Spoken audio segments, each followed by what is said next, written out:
French Canadians are one of the major cultural groups in Canada and are people of French origin. Their presence in Canada dates back to the early 1600s, when the first French settlers arrived and established colonies. French Canadians were historically known as Canadiens. Today, millions of Canadians are of French Canadian ancestry. The overwhelming majority of French Canadians, almost 85%, live in the province of Quebec, where many refer to themselves as Québécois. Outside Quebec, New Brunswick also has a large population of French Canadians. French Canadians speak different varieties of Canadian French, including Quebec French and Acadian French, which have vocabulary, pronunciation, and accents that differ somewhat from the French spoken in France.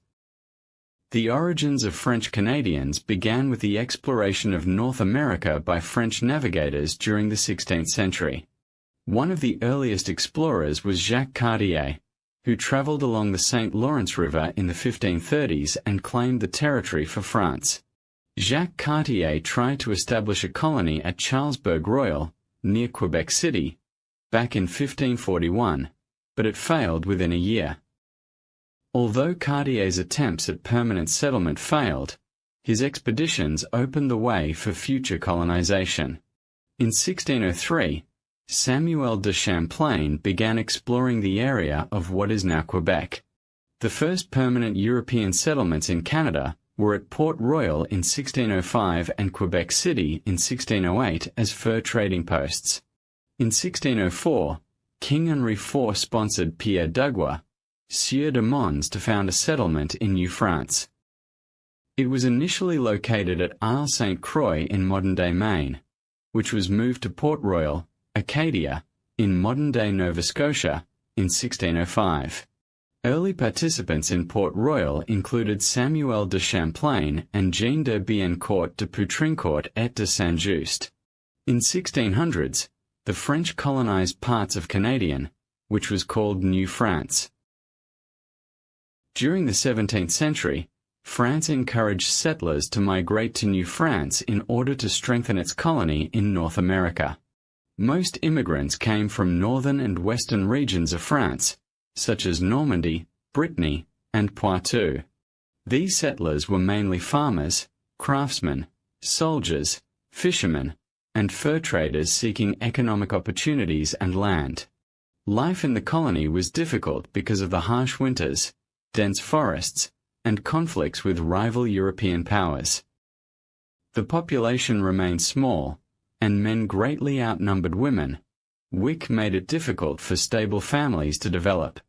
To solve this problem, King Louis XIV introduced a special immigration program between 1663 and 1673. The French crown sponsored nearly 800 young women known as the filles de roi, or king's daughters. Most of these women were poor or orphaned, and the king paid for their transportation, clothing, and dowries. After arriving in New France, many quickly married settlers and began raising families. Their arrival caused the colony's population to grow rapidly and helped transform New France from a small trading settlement into a permanent society based on agriculture and family life. These settlers and the filles du roi became the ancestors of a large portion of today's French Canadian population. The French settlers developed close economic and social relations with indigenous peoples. The fur trade became an important part of the colonial economy, and alliances with indigenous nations helped the French survive in the harsh climate and expand their territory. Cultural exchanges also took place, including intermarriage in some regions. French missionaries introduced Christianity, while indigenous communities shared knowledge of transportation, hunting, and survival techniques. However, these relationships were not purely peaceful or equal.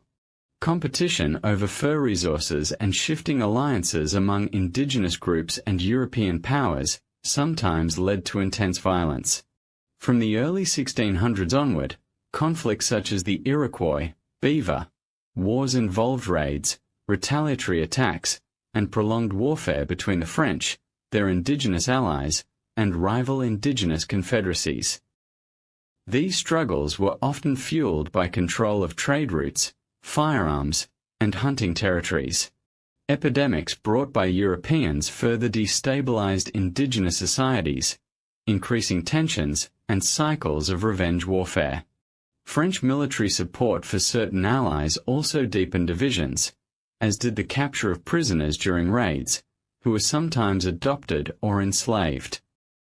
Thus, while cooperation and mutual dependence were central to French indigenous relations, they were constantly intertwined with violence, shifting power struggles, and the harsh realities of colonial expansion in North America.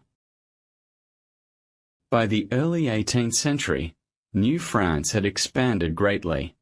French settlements stretched from the St. Lawrence Valley through the Great Lakes and down the Mississippi River to Louisiana. However, the colony remained smaller in population than the British colonies to the south. While the British colonies had more than 1 million inhabitants, New France had only about 70,000 people. This population difference weakened France's ability to defend its North American territories.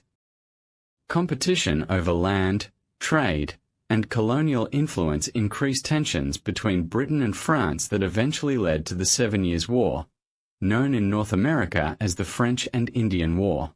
During the war, British forces captured important French strongholds, including Quebec City in 1759 and Montreal in 1760. The defeat of the French army resulted in the collapse of French political control in Canada. In 1763, the Treaty of Paris officially ended the war, and France ceded most of its North American territories to Britain, including Canada and lands east of the Mississippi River. France kept only the small islands of Saint Pierre and Miquelon for fishing purposes. The treaty marked a major turning point in French Canadian history because French-speaking settlers suddenly became subjects of the British Crown. The British government realized that cooperation with the French-speaking population was necessary for stability. In 1774, the Quebec Act allowed French Canadians to practice Catholicism freely and maintain French civil law. This decision helped preserve French identity in Canada and prevented many French Canadians from supporting the American Revolution. Throughout the 19th century, French Canadians continued to grow in number and spread across North America. Many moved to other Canadian provinces and to industrial cities in New England in the United States in search of employment. This migration became known as the Grande Hemorrhage, or Great Hemorrhage, because such a large number of people left Quebec between the mid-1800s and the early 20th century. Historians estimate that nearly 1 million French Canadians migrated to the United States during this period, mainly to states such as Maine, Massachusetts, Rhode Island, Vermont, New Hampshire, and Connecticut. The migration was caused by several economic and social factors. Population growth in rural Quebec created pressure on farmland, while industrialization in New England offered better-paying factory jobs in textile mills, lumber camps, and manufacturing centers. Many French Canadian migrants settled in neighborhoods known as Little Canadas, where they built Catholic churches, French language schools, newspapers, and social organizations. Even abroad, these communities preserved their traditions, religious faith, and French language through a cultural movement called La Survivance, which emphasized the survival of French Canadian identity despite pressure to assimilate into English-speaking society. In the 20th century, French Canadian identity evolved further. Many people in Quebec began identifying themselves as Québécois rather than simply French Canadians, especially during the Quiet Revolution of the 1960s. This movement emphasized secularism, modernization, and greater political autonomy for Quebec. The Quiet Revolution was a major turning point as the provincial government took control of education, healthcare, and social services from the Catholic Church, which had previously played a dominant role in public life. Rapid reforms also created a modern welfare state, expanded public institutions, and promoted French language administration and economic development. A new generation of educated French speakers entered government and business, reducing long-standing economic inequalities between English and French populations in Quebec. Nationalization of key industries, particularly hydroelectric power through Hydro-Quebec, strengthened economic confidence and encouraged a stronger sense of collective identity. At the same time, cultural expression flourished in literature, theatre, and media, reinforcing the idea of a distinct Quebecois nation within Canada. Political debates about sovereignty also grew during this period, and led to the rise of separatist movements and parties that sought independence or greater autonomy. Nevertheless, the historical roots of French Canadians remained connected to the original French settlers of New France, whose language, traditions, and institutions continued to shape identity even as society modernized. The French Canadian community showcases a classic example of the founder effect, as it primarily stems from a relatively small group of settlers who made their way to Canada in the 17th and 18th centuries. While most of their lineage traces back to France, there's also been some blending with British and Indigenous ancestry over the years. Because of this founder effect and the historical isolation of the population, certain genetic disorders are more common in some French Canadian groups. These include conditions like cystic fibrosis, familial hypercholesterolemia, Tay-Sachs disease, and autosomal recessive ataxia of the Charlevoix-Saguenay.